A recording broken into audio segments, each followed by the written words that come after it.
Paris doesn't ask if you're ready for love, it sweeps you into the lights and leaves you breathless on the way down. Tonight, the story opens on a city that glows even after midnight.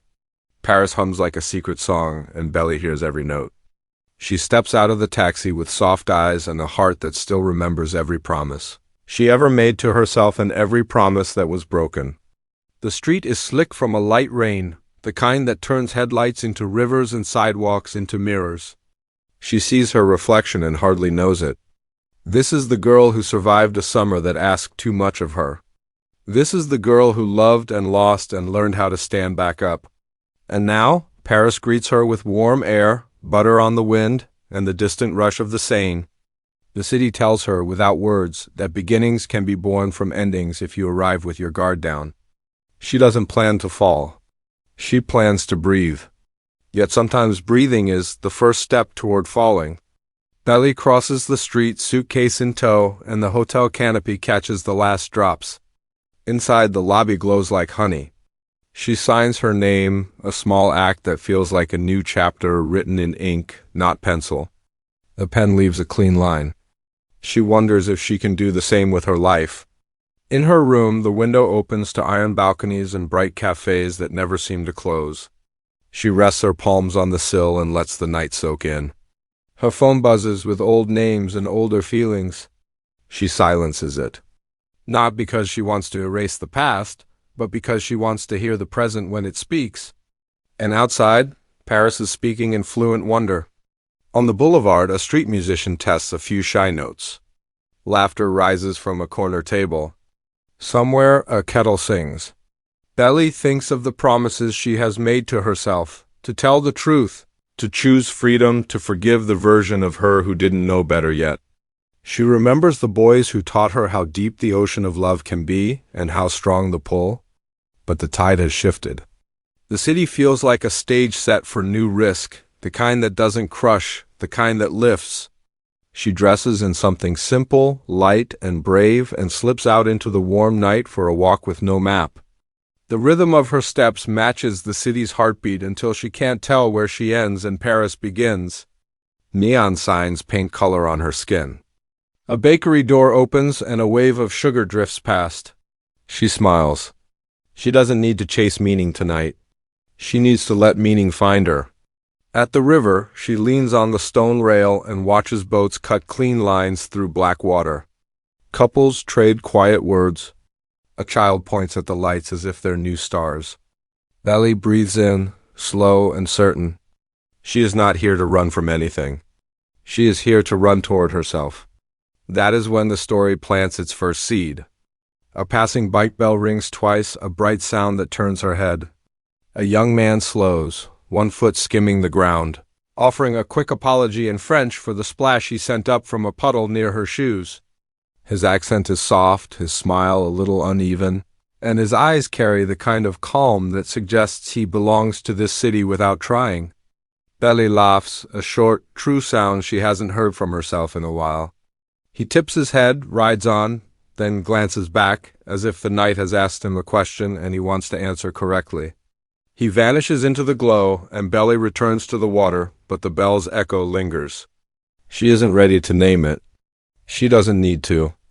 All she needs, for now, is this, the sweet hush of a city that keeps its promises, the steady hush of a girl who is learning to keep hers to herself. In the distance, a clock chimes. Midnight becomes tomorrow. Paris keeps breathing. And somewhere between the pastry shop and the quiet river, the first page of a new romance turns itself. Belly closes her eyes for a beat and lets the thought rise. If love finds me here, I want to meet it with open hands. She opens her eyes and the city answers with light. Asterisk the next morning. Paris wakes like it always does, slow, golden, and irresistible. The cafés breathe out the smell of roasted coffee beans. The markets spill over with bright fruit and flowers. And the streets hum with voices that sound like music even when they are only asking the price of bread. Belly drifts through it all, her steps curious, unplanned, and alive. She carries no map, only the pull of her own heart, which is finally learning to listen again. It is here, on a quiet side street where the shutters are still half closed, that she meets him properly. The boy from last night, the one with the uneven smile, and the bicycle bell that rang like a question. Benito. He leans against his bike, basket full of baguettes wrapped in paper, looking less like a stranger and more like a secret the city has been keeping for her. He sees her before she sees him, and when their eyes catch, there is no mistaking it. Paris has decided to play matchmaker. He offers her one of the loaves, warm and fragrant. She laughs at the boldness, but she accepts. And just like that, the air between them shifts light, easy, threaded with a spark that neither of them can name yet. As they walk, Benito tells her stories about his city. How the bridges each carry their own legends. How the Seine remembers every lover who ever leaned too close to its edge. How the steps of Montmartre are steep, but worth the climb if you want to see the world stretch wide under your feet. Belly listens not just to his words, but to the way he speaks them. His voice isn't polished, it isn't rehearsed, it's alive, full of quiet passion. Like every detail of Paris lives inside him, and he's offering it to her piece by piece. She finds herself smiling, not the small smile she gives out of politeness, but the kind that lights up her whole face. They ride his bike together through cobbled streets, her laughter trailing behind them like ribbon. Past flower stalls, past hidden courtyards, past the shadows of centuries-old stone. For the first time in a long time, Belly feels unburdened. No triangle of longing pulling her in different directions. No weight of old promises tying her down. Just the rush of wind against her skin and the rhythm of her heart beating in time with the wheels turning below her. Benito doesn't press her with questions about her past. He doesn't need to. He seems to understand that she's someone who's been carrying too much, and that sometimes the best way to help is to offer silence, space, and a reason to laugh again. At the Eiffel Tower, they sit on the grass, sharing the bread he gave her earlier. Around them, tourists pose for photos, children chase after bubbles, couples lie tangled in each other's arms. Belly tilts her head back, watching the iron structure rise above her, and thinks, this city was built for love stories. But what surprises her most is that she's no longer watching it from the outside, she's inside it, caught in the middle of one that's writing itself without her even trying. Benito notices the faraway look in her eyes and gently nudges her with his shoulder. He doesn't ask what she's thinking. He just looks at her, really looks, as if she's a landmark worth remembering. Later, on the banks of the river, he sketches her on a scrap of paper. Not a polished portrait, not perfect lines, just a quick sketch done with soft hands and careful eyes. He shrugs when she laughs at the crooked nose he's drawn, but she can't hide the flush of warmth the gesture brings. It isn't about the drawing, it's about the fact that, for the first time in what feels like forever, she is seen not as a girl caught between choices, but as a girl worth choosing in her own right. The day slips into evening and Paris glows again. Street lamps flare to life and the city begins its second act. Benito takes her to a tiny café where the owner knows his name. They sit outside, candles flickering between them as music drifts from a nearby accordion. He tells her about his dream to travel beyond Paris, to see oceans he has only read about, to taste foods that remind him of childhood but with new flavors. Belly listens as she feels the pull of something she doesn't quite understand yet. A spark, yes, but deeper, like the world is showing her that there is more than one kind of love, and maybe she doesn't have to keep measuring everything against the ones she already knows. By the time they part, Paris has wrapped them both in its glow. Belly walks back to her hotel with breadcrumbs on her fingers, laughter in her chest, and a strange flutter in her stomach. She knows what it is. She just isn't ready to name it. Not yet. Because naming things makes them real. And for now, she just wants to hold this night, this boy, this feeling like a secret the city has gifted her, meant to be savored, not rushed. She falls asleep with the sound of a bike bell still echoing in her head. And for the first time in a long time, her dreams are not heavy. They are light, carried on the rhythm of Paris and the quiet promise of something new. The Paris nights move differently now. For Belly, time does not feel like a straight line anymore. Each day she spends with Benito bends the hours into circles, coffee that turns into wandering, laughter that turns into quiet stares, and silence that somehow speaks louder than words. Yet beneath the softness of it all, there is a pull inside her, a whisper she cannot silence. It is the voice of her past comrade, Jeremiah. Summers at Cousins Beach, echoes of old promises that tug at her heart when she least expects it. But Benito is here, flesh and bone, laughter and heartbeat, and the city seems to glow brighter whenever he stands near her. One evening, the sky is painted with storm clouds. Paris does not dim. It glimmers even more when the rain comes down. Benito leads her into a small café tucked on the corner of Rue des Martyrs, where the windows fog and the candles burn low. The storm outside is wild, but inside there is only warmth, the smell of cinnamon, the sound of a violinist playing for strangers who all feel like family. Belly watches Benito sip his coffee, his hair damp from the rain, and wonders why it feels like she has known him much longer than a handful of days.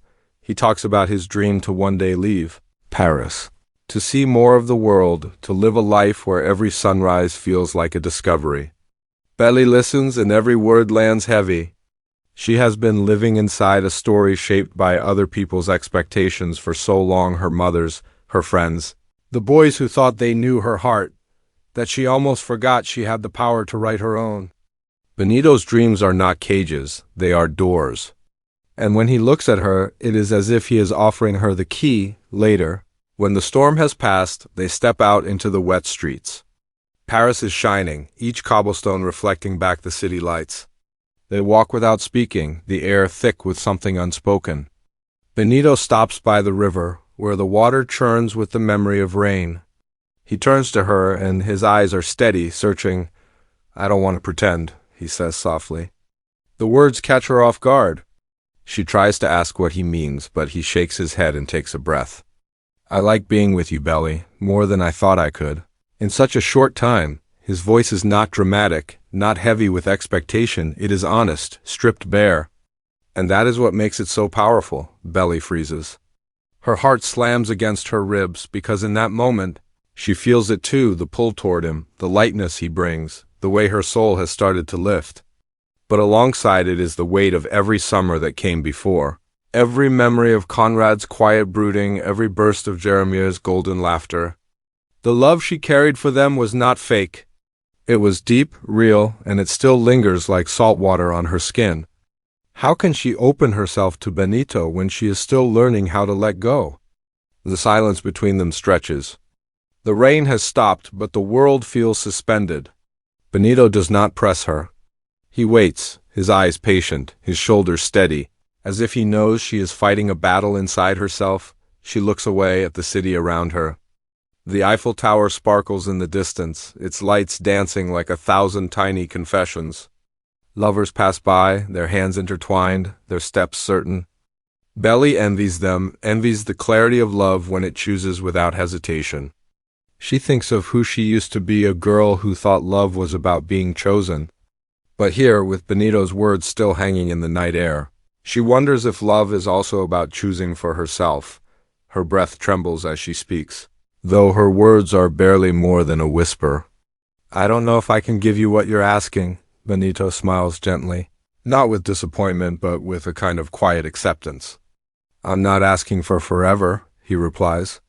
"I'm just asking for now. For this moment." The honesty disarms her.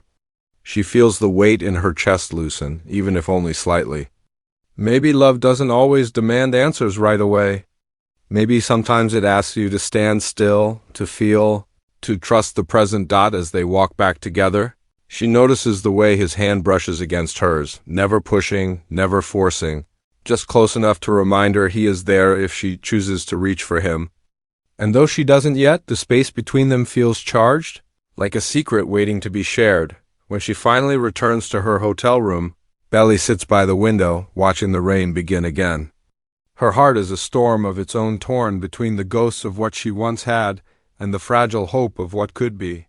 She doesn't know what tomorrow will bring, but for the first time in a long time, she feels the possibility of something new, something unshaped, something hers. The city sleeps outside, but Belly does not.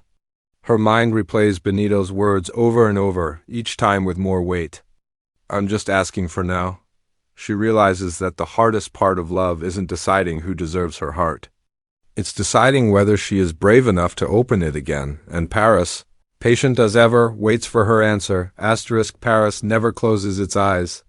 Even when the night is heavy and the streets grow quiet, the city hums, waiting for stories to unfold.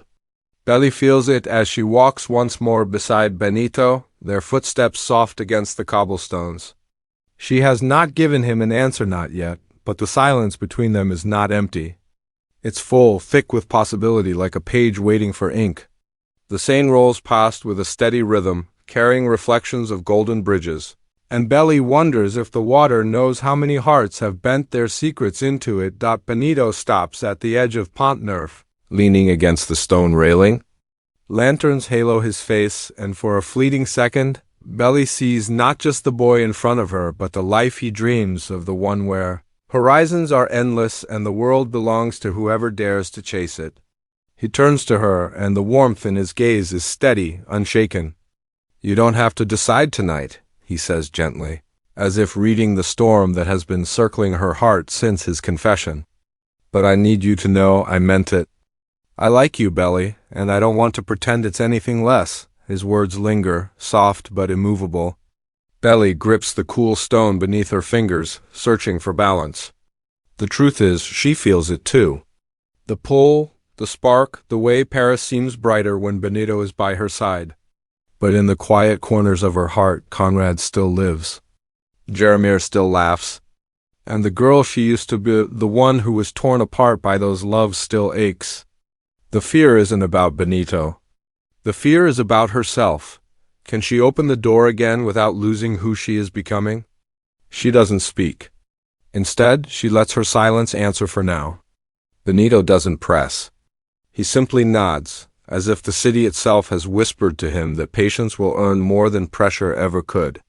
Together, they watch the boats drift under the bridge, each one a lantern on the water, each one carrying promises they're not ready to make. Later, they wander through Montmartre. The streets twist like questions, each corner opening into bursts of color murals, musicians, lovers' names carved into the wood of café tables. Benito leads her to the top of the hill, where the city stretches wide, glittering under a velvet sky. The world feels endless from here, yet intimate, as if Paris has been reduced to the two of them alone. Belly sits beside him on the stone steps, her knees pulled to her chest. She lets the wind brush her hair across her face and closes her eyes. In the darkness behind her eyelids, she sees Cousin's beach, the sand, the ocean, Conrad's steady gaze, Jeremiah's reckless grin. Then she sees Paris, Benito's lopsided smile, the bread he offered her that first morning, the sketch he drew on paper meant for nothing but became everything. Two worlds pulling at her, neither wrong, neither easy. Benito breaks the silence, his voice low, almost careful. Paris is a place people come to fall in love. But it doesn't have to be forever. Sometimes it's just about finding who you are when no one is watching. He doesn't look at her as he says it. He looks out at the horizon as though the city itself has given him the words. Belly studies him, realizing that maybe he already understands her better than she does herself. Her chest tightens. For so long, love has felt like a battlefield, choices that left scars, promises that never fully healed. But here with Benito, it feels like an invitation. Not a demand. Not a trap. Just an open door. And maybe the question isn't about choosing him or not choosing him. Maybe the real choice is whether she will finally choose herself. As dawn creeps up, Paris begins to glow again. Vendors set up their stalls, the smell of bread seeps into the streets, and the sky washes itself in pale pink. Belly watches the sun break over the rooftops, and something shifts inside her. She realizes she doesn't need to solve everything now. She doesn't need to decide the rest of her life in a single heartbeat. All she needs is to keep moving, to keep breathing, to keep stepping into the light of tomorrow. Benito stands, offering her his hand.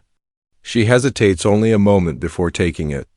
Not because she is choosing him forever, but because she is choosing this moment, this day, this sunrise, this chance to see who she might become when she lets the world in. The episode ends on her face, lit by the rising sun. Her expression is conflicted, yes, but also alive with something new, hope.